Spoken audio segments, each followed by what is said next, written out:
All right, everybody, welcome to another deep dive.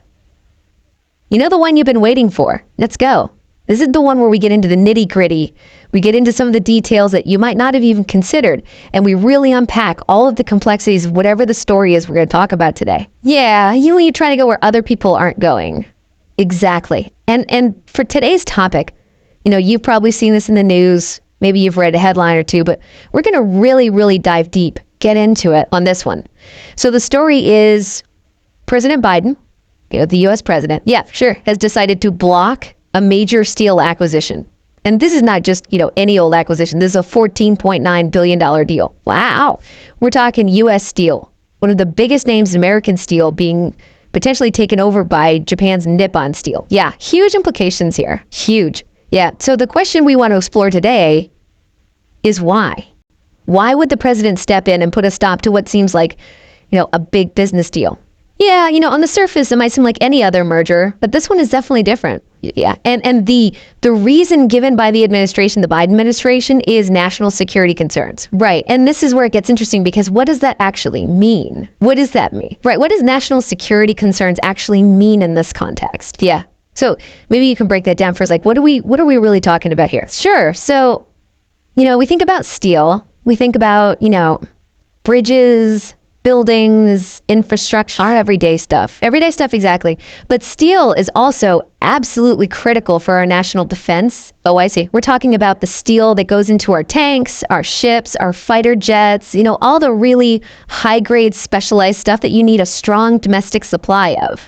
Right, so it's not just like, any old steel. It's like really specific types of steel. Exactly. And so the concern here is that if you have one of the largest U.S. steel producers falling under foreign control, it could potentially disrupt our supply chains for these critical materials. Okay, so paint a picture for me. Like what's the worst case scenario here? Right, so let's imagine, tensions are flaring up in the Pacific. Maybe something happens, who knows, with China or some other situation arises. Right. And Japan suddenly needs to prioritize its own defense needs, and they put pressure on Nippon Steel to meet those needs first. Right. Well, if Nippon Steel now owns a big chunk of U.S. steel production capacity, we might find ourselves scrambling for the very materials that we need to defend ourselves. So we're basically at the mercy of another country's decisions in that kind of a situation. Potentially. Yeah, that's the concern. And it's not just a theoretical concern either. Right, because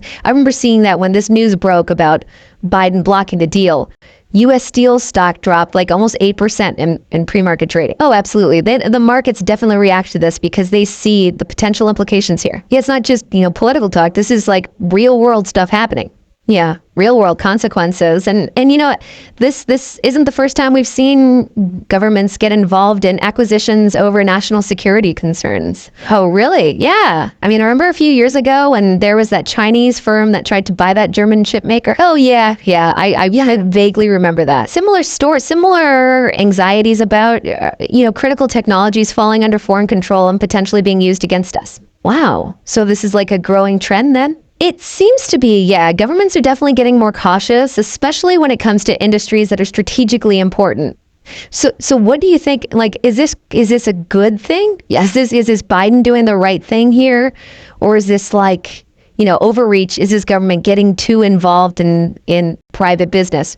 That's the $1 million question, isn't it? And honestly, there are valid arguments on both sides. Right, because couldn't someone say that the U.S. steel industry is strong enough to handle this, say even with, foreign ownership? Yeah, absolutely. Some people would argue that, competition is good, it drives innovation, it keeps prices down, and that, protectionism ultimately hurts everyone in the long run. Okay, so that's like the free market argument. Exactly. But then others would say that, look, certain sectors are just too important to national security to leave to the whims of the market, like defense we were talking about. Yeah, exactly. Defense-related industries, things that are critical to our national security, they need a tighter leash for the sake of our country. So it's like this constant balancing act between economic freedom and national security. It really is. And I think that's what the situation really highlights. It forces us to think about these trade-offs. Yeah, and it's not an easy question to answer. It's like, where do you draw the line? Exactly. And I think as global supply chains become even more interconnected, as we become more reliant on other countries for critical materials,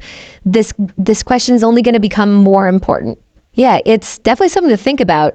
Yeah, before this deep dive, I don't think I ever really considered like where my steel comes from. Right. But now I'm kind of looking around. I'm like, wow, there's steel everywhere. And, it has a story. It has a journey. It has like all these implications. It does. And I think that's a great takeaway from this. We often don't think about the complexities behind the things that we use every day. Right. It's easy to just take it for granted. Yeah. But understanding these global dynamics, understanding these tensions between economic interests and national security concerns, it helps us make more informed decisions, both as consumers and as citizens. Well said. Well said.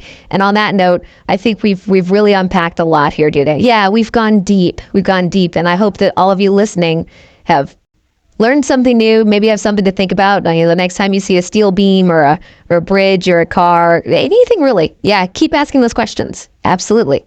So thank you all for joining us on this deep dive. And until next time, stay curious. See you later. Bye, everybody. Bye.